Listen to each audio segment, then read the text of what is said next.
Hello, ladies and gentlemen, and welcome to episode 2 of the Axis and Allies 1940 2nd edition tutorial. This episode will be talking about the game setup, and I'll be introducing at the end of the video the general order of play. Without further ado, let us begin. This is the episode where we'll dive headfirst into the economics and physical pieces used in the game. Now that you're familiar with the board, this should be easier to get. Let's start with economics. Each nation starts with a set amount of spendable currency known as Industrial Production Credits, or IPCs. As we glanced over last video, circled numbers on the territories represent how much that territory is worth. A nation's total IPC treasury at the start of the game should be equivalent to the numbers on all their own territories added together. Let's look at Germany for an example. Counting them up from right to left, we see Romania has a value of 3, Slovakia-Hungary has a value of 3, Poland has a value of 2, Germany has a value of 5, Western Germany and Greater Southern Germany have a value of 9, Holland-Belgium has a value of 3, Denmark has a value of 2, and Norway has a value of 3. Germany has a total IPC starting value of 30. This makes sense given the numbers we just calculated from the territories that they possess. Other nations may start with less, such as Italy, which only begins with 10 IPCs, and others may start with more, such as the United States, which starts with a whopping 52 IPCs per turn.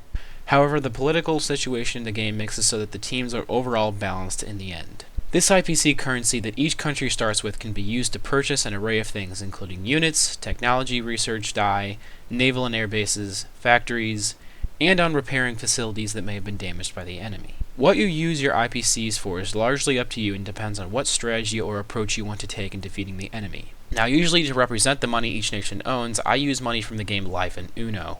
However, you can either keep track of the money using the IPC tracker at the top of the game board, or by writing it down on paper or making your own paper currency, which would be kind of a fun arts and crafts project. But I digress. So, when you're setting up the game to play, make sure you consult the book on how many IPCs you start the game with. If you're playing the Global Edition, your number on the national box may not always be what you actually have, given that the box only accounts for what nation in either the Pacific or European theater should start with. For example, the Soviet Union in the European Edition starts with only 28 IPCs, while the Soviet Union in the Global Edition starts with 37. I'll post the starting incomes for all the nations in the Global Edition in the description below. It should be noted that in this edition, the United Kingdom is split into two different economies, the Pacific and Europe. Here comes the fun part, getting to know the game pieces. Setup charts exist on the box of each nation in the game and are very useful. In the Global Edition, there are some additional setup rules that must be located in the book under the Global Rules, but once again, I'll put these additional setup rules in the description to save time and make this easier to understand. Now, you finally get to meet the pieces. We'll briefly run through each unit you'll be encountering while setting up the board. Unit types. C units include battleships, aircraft carriers, cruisers, destroyers, submarines, and transports. Land units include infantry, artillery, mechanized infantry, tanks, and AAA guns, or anti-aircraft guns. Facilities include minor and major industrial complexes, naval bases, and air bases. And finally, we have the air units, which consist of a fighter, the tactical bomber, and the strategic bomber. While setting up, you may naturally be inclined to put one of each unit type on the board. For example, if you're putting 2 infantry in Germany, you'll just put 2 infantry pieces down. However, there's a much more efficient system of keeping track of how much infantry you have on the board while saving space at the same time, and that's through chips. Axis and Allies 1940 2nd edition has 3 chip colors to help you put more units on the board without overcrowding: red, green, and gray. Each color represents a different number for units on the board. Red is equivalent to 5 units, while green is equivalent to 3 units, and finally gray is equivalent to only 1 unit. So, if there's an infantry on top of a gray chip, there are a total of 2 infantry units on the territory. If there's a green chip, there are a total of 4 infantry on the territory. If there's a red chip, there are a total of 6 infantry on the territory. Without further ado, let's set up the board. Before you set up your country, you're going to want to make sure that you at least have your IPCs tallied somewhere or put in your game box. Makes it easier much later down the line. Generally, I also like to put down the industrial complexes and the naval and air bases first as well.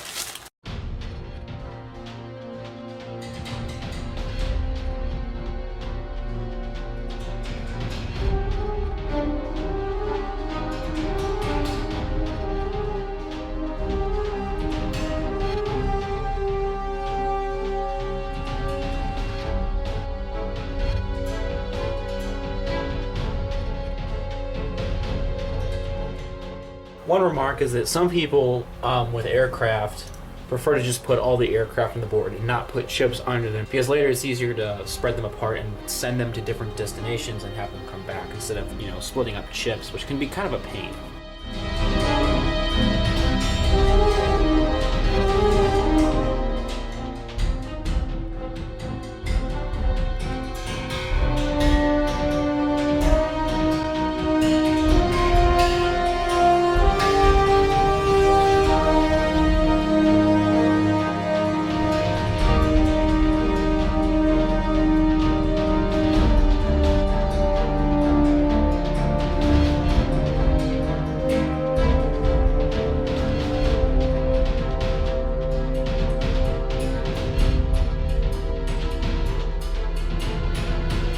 Now on to the naval aspect of Germany.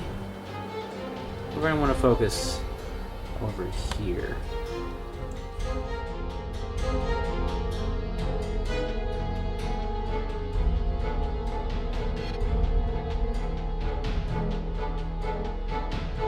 And that concludes Germany's setup.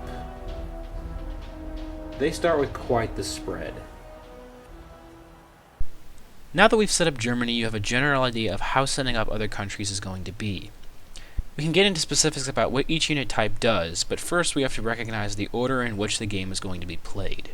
In this version of Axis and Allies, the order in which the countries go are: first Germany, followed up by the Soviet Union, closely pursued by Japan, then the United States, then China, then United Kingdom, then Italy, then ANZAC, and finally France. France is always last. Depending on the number of players you have, these nations will be divided between 2 and 6 people. I recommend finding as many people you can play with your first game, with some experienced players to throw into the mix, because they help out a lot.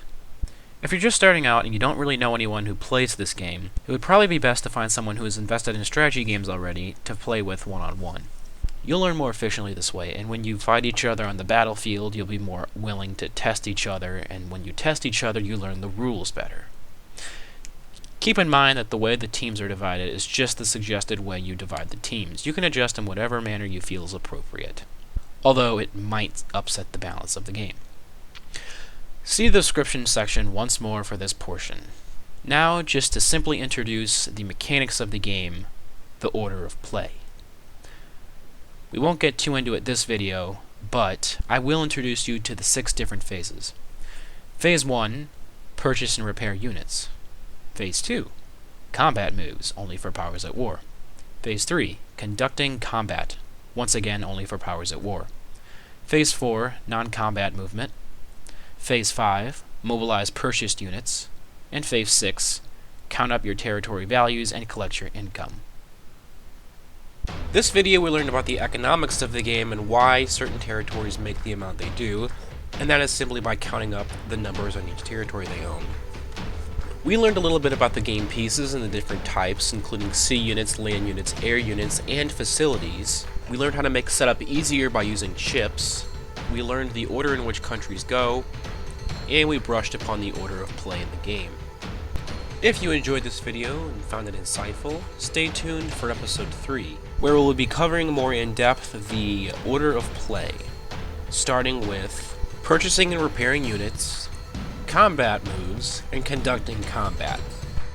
See y'all next time. Ciao.